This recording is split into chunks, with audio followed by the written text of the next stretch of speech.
Starting next month, airline passengers will be allowed to carry small pocket knives and certain sports equipment on board. The TSA decision reverses a ban put in effect after the September 11th attacks. Flight attendants unions warn it will put their passengers and members at risk. CBS News travel editor Peter Greenberg is with us. Peter, I begin with this question. Why are the flight attendants so upset?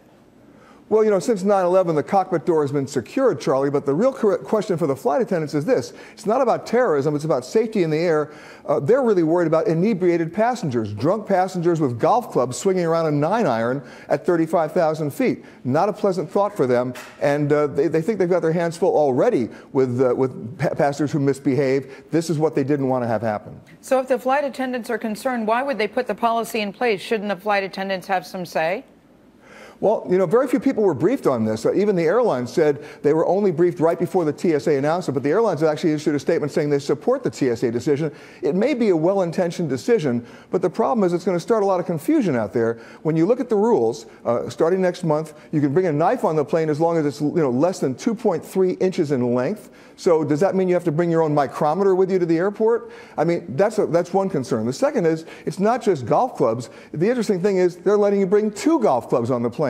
And as one flight attendant said to me last night, what's the second golf club for? Backup? So there's a lot of anger right now among the flight attendants. And Peter, what does this mean, do you think, for the security lines that we all go through? Well, the intention here was to make the security lines go faster so that people wouldn't have to take all that stuff out.